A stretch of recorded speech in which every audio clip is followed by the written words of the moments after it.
World of Warcraft has seen some very dark times.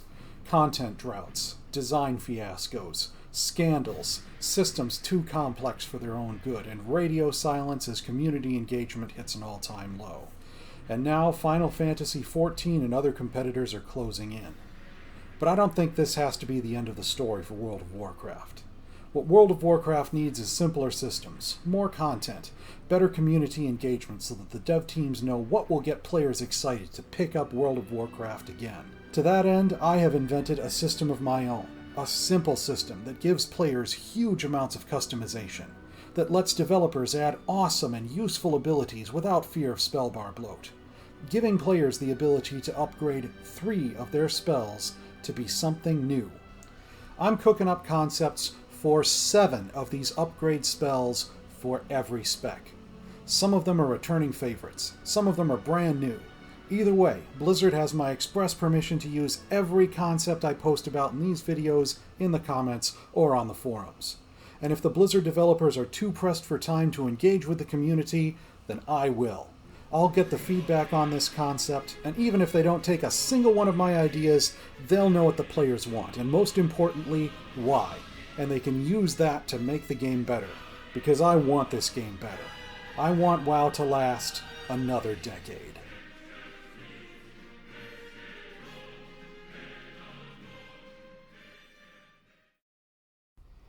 Now we get to the Death Knight spec that I had the most difficulty with, Frost.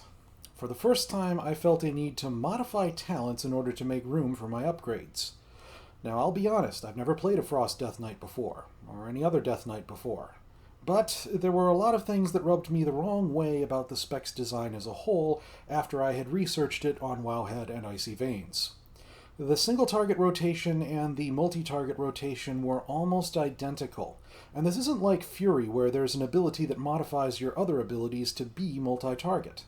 Howling Blast was a multi-target ability you can randomly get to cast in your rotation, and you use it anyway in single-target rotation. Death and Decay does multi-target damage, but it's got a cooldown and it doesn't even benefit from your mastery. Basically, Death and Decay and Remorseless Winter were the only differences, apart from talents. That's because the multi-target Rune Spender and the multi-target Runic Power Spender without cooldowns are both talents, and Frost Scythe isn't even that good, apparently. And then there's how much Breath of Sindragosa changes, and how it's actually about the same as Obliteration as far as single-target DPS goes. My first thought was to take all 3 of those talents and make them baseline, and then to create an upgrade for Glacial Advance and another upgrade for Breath of Sindragosa. But then I realized that the larger the changes I make to a spec I did research on Icy Veins but still don't fully understand, the more likely it is that I'm going to pork it up big time. So I decided the only talent that I will be baselining in the first iteration is Glacial Advance. The other 2 I'm going to leave where they are, but I will show you what I had been thinking of doing with them.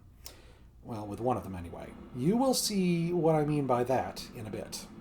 Anyhow, I figure that the more discussion there is about the motives, the pros, and the cons of these types of talent changes, the better, since it'll let the developers understand the potential implications of those changes and what it is that the players want.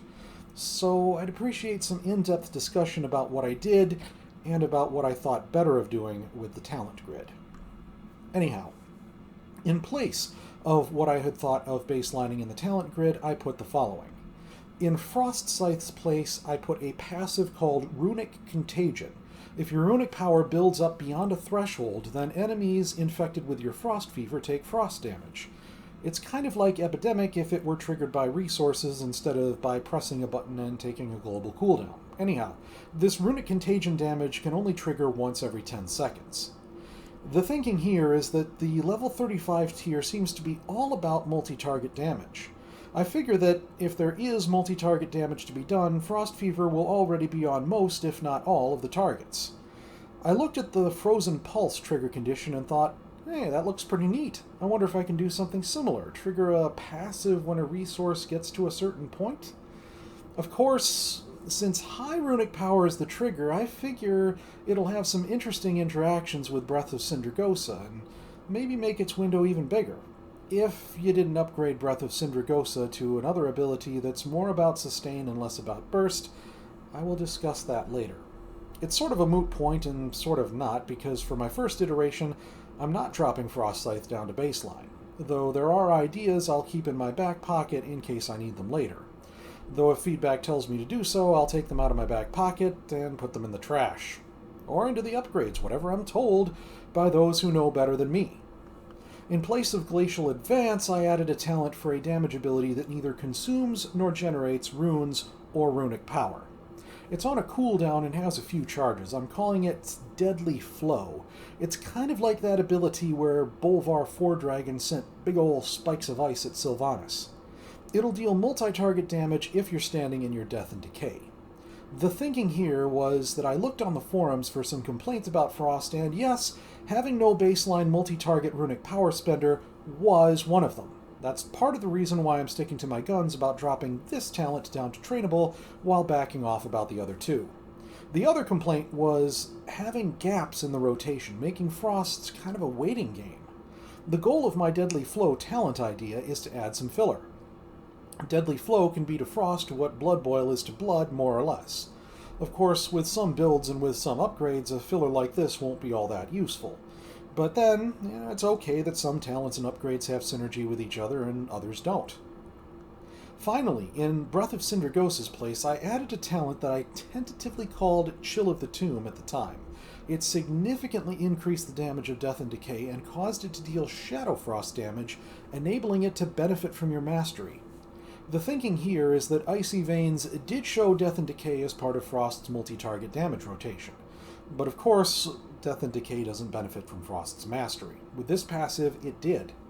I figured I needed something that at least looked fairly spectacular in Breath of Sindragosa's place. Breath of Sindragosa has its downsides, but it's also a powerful and flashy damage ability, which makes it feel like it belongs in the deepest part of the talent grid. I'd need something that at least feels or felt flashy and powerful to put in its place if I took Breath of Sindragosa out. And I think that, at least once upon a time, Death and Decay was pretty flashy. It was Kel'Thuzad's ultimate in Warcraft 3, if nothing else. After I decided to scale back the talent dropping changes, I had to take out an upgrade, so, spoiler alert, I took the Chill of the Tomb idea, gave it a new name, and put it in the Breath of Sindragosa upgrade's place. I'll still explain what I did at first with the Breath of Sindragosa concept for completeness' sake, and so that you can tell me whether it really was the better plan in the first place, or whether backing off on baselining Breath of Sindragosa was the smartest thing an uninformed holy paladin like me could have done under the circumstances. Anyhow, from that earlier draft when Breath of Sindragosa was baselined, I had this. Ire of Sephiron, an upgrade for Breath of Sindragosa that costs significant runic power, deals Shadow Frost damage in a cone in front of you for 5 seconds, and has a 25-second cooldown. You cannot increase its duration. The thinking is that Ire of Sephiron was intended to trade multi-target burst for multi-target sustain. I may not have even implemented that correctly with these numbers. In any case, there's not much more to explain about it than the sustain for burst trade-off. Say, a little spark just went off in my head. If Breath of Sindragosa were baselined, then that's a multi-target runic power spender right there. Why would Glacial Advance need to be baselined then? Oh, right, because of the cooldown. Forget I said anything. So why didn't I edit that little brain fart out? Well, I figure it's because I should err on the side of having more notes rather than less about the thinking, and I have more notes about the thinking. I'd considered putting Purgatory in Breath of Sindragosa's place for a while, since another complaint was about Frost's survivability, but while Purgatory may be spectacular for tanks, it's not so spectacular for a damage spec. Though I should say that if Frost Death Knight players tell me to take out one or more Frost upgrades, I might replace them with an upgrade to Lichborn that reduces damage taken or applies some kind of damage shield on cast. Probably I'll go with the damage shield since Icebound Fortitude is a thing.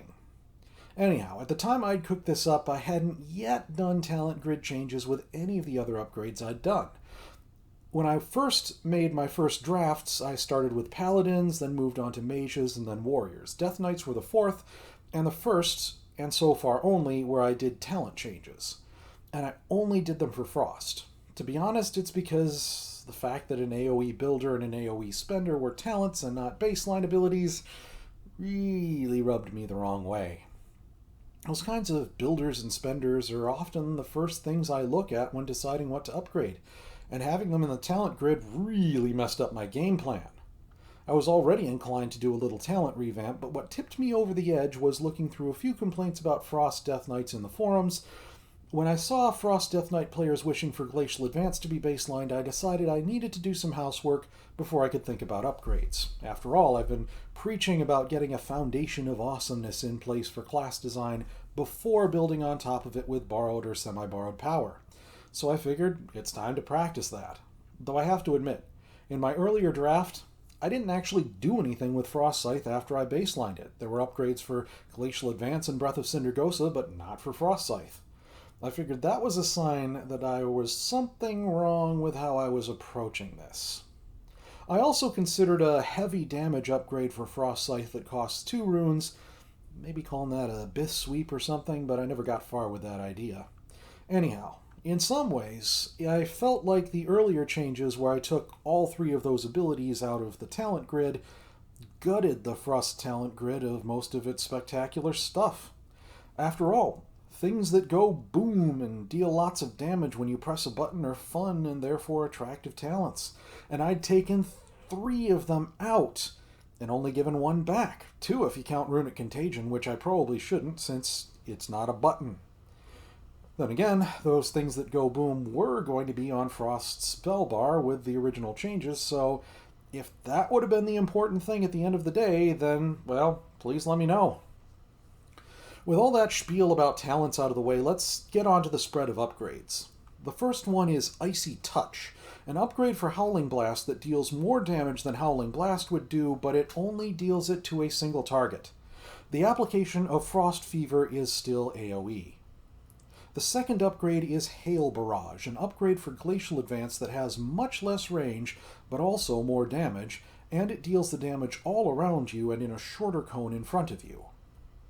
The third upgrade is Threat of Thessarian, an upgrade for Obliterate. It only costs 1 rune, deals less damage overall, but it deals both frost and physical damage. You throw both your weapons at the target, guiding them with dark magic, and then both weapons come back to you. It can be used at range. The fourth upgrade is Desecration, an upgrade for Death and Decay.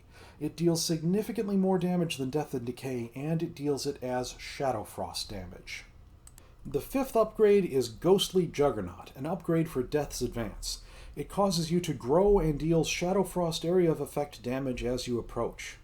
The sixth upgrade is Hungering Cold, an upgrade for Chains of Ice that freezes enemies around the target, and it has a cooldown. Cold Heart can still cause it to do damage and to do damage to multiple targets. The seventh upgrade is Cold Neuralgia, an upgrade for Mind Freeze. It has a 40-yard range, and if you successfully interrupt a target, the target will be silenced for 3 seconds. And here's the thinking. Ghostly Juggernaut, Hungering Cold, and Cold Neuralgia are abilities that I added for all 3 Death Knight specs, and I discussed them more in depth in the Blood Death Knight video. And it's abilities like those 3 that make me feel like I've done my job even when only a few bread and butter abilities are actually in place. Which could be an opening for criticism now that I've said that much in so many words. If it is an opening for criticism, then I dang well better hear that criticism, especially if something actionable is attached to it, like, say, ideas for what to put in those abilities' places when I swap them out into the back pocket. Anyhow, Icy Touch is another one of those upgrades to ranged damage abilities with no cooldown. You can trade multi-target damage for single target if you want, at least that's the theory. Hail Barrage is meant to be a version of Glacial Advance that's less ranged, more melee, and can hit more melee targets. Threat of Thessarian was actually a passive from Wrath of the Lich King that buffed several strike abilities for Frost so that they would do damage with both weapons. And that made perfect sense in an era where the same strikes were used by both dual-wielding and two-handed damage dealers. It doesn't make much sense today, since which strikes are used by which specs tends to be pretty separated. But nowadays, I can use the Threat of Thessarian name for a kind of damage ability that we have not yet seen in World of Warcraft. I mean, paladins can throw their shields and warriors can throw their main hand weapons, but we have not seen anyone throwing two weapons at once. Frost Death Knights can fill in that gap nicely. Plus, I figure that there's been some wishing for a one-rune version of Obliterate. I figure Threat of Thessarian can fill all those criteria, and this wouldn't be a first time that a passive talent's name got used for an active ability. Boy, I missed an ounce. Anyhow, I've more or less already discussed the thinking behind Desecration already. It was an older Death Knight passive, obviously meant to mimic Consecration, but at the time, all it did was slow targets. Here, it's meant to do multi-target damage, and to do so more effectively than Death and Decay's baseline effect. After all, the Mastery only affects frost damage. I'm toying with the idea of making it cost 2 runes in exchange for the higher damage. Please let me know what you think of that idea. Another thought that I'm toying with is either reducing or eliminating the cooldown. Now, at first I had been reluctant to upgrade Death and Decay since there's a talent that replaces it with Defile, but that's in the unholy talent grid. When it hit me that this doesn't hold me back for upgrading it in the Frost upgrade spread, I scaled back my talent changes and moved this upgrade out of my proposed talent grid into the proposed upgrades. I know I made a lot of changes with not a lot of experience, so I know the odds of me making mistakes are high. Actually, if that weren't the case, I might not even be doing this project. Feedback from the community is something Blizzard needs to hear, and if these upgrades were perfect, well, what feedback would there be? One other thought I had was buffing Lichborn to add survivability. Depending on what feedback I get, I might take out an upgrade and replace it with an upgrade to Lichborn. I'd probably call it Cryptborn or something. Feedback about pretty much anything and everything is appreciated. There are myriad potential changes, and I want to make the changes that make the Death Knight community happy, so bring on the feedback. Now, when I started out with these upgrade concepts, I went ability by ability, not purpose by purpose, if you see what I mean. I asked myself, which abilities exist in this specs kit that I can give an upgrade to? And when I created upgrades based on which abilities I could upgrade, I often aimed for something that I thought looked or sounded cool. Almost always I wanted the upgraded ability to feel at least a little bit different from the original.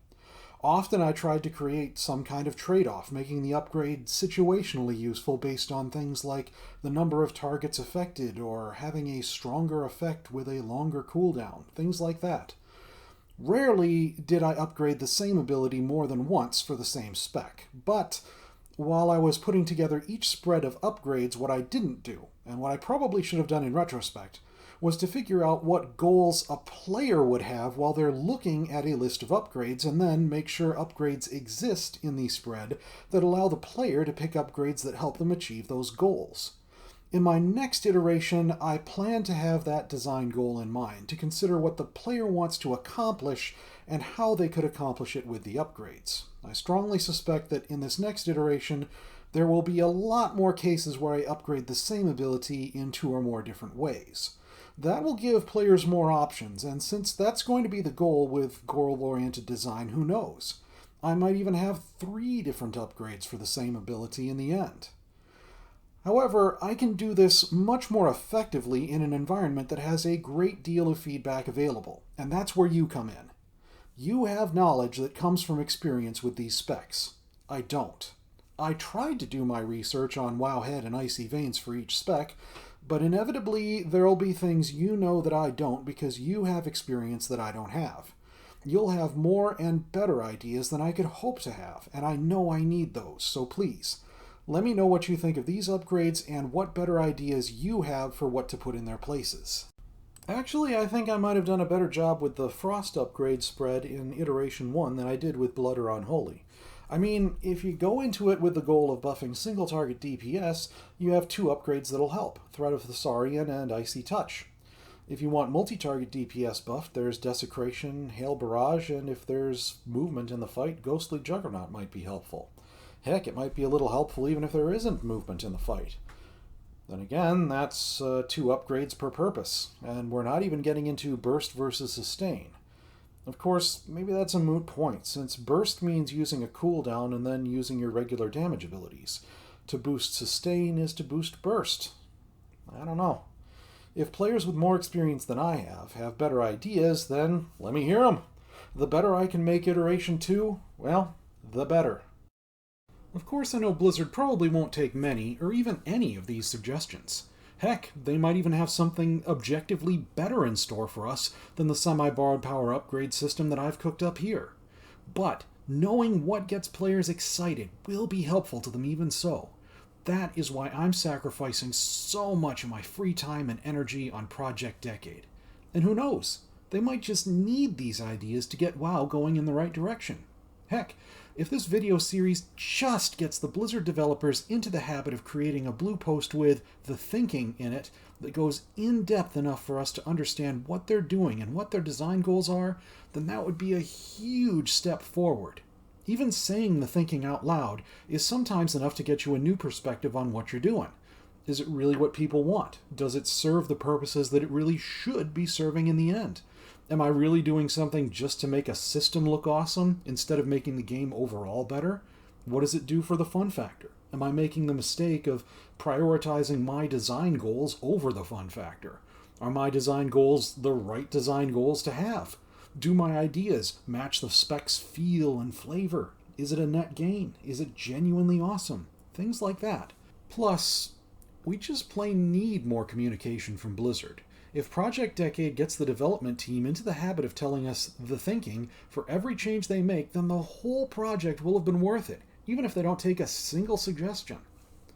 Again, if you see something you don't like bad trade-offs or something you know is counterproductive or useless, or if you've thought of an idea that's better or cooler or more useful than mine, then don't hesitate to let me know.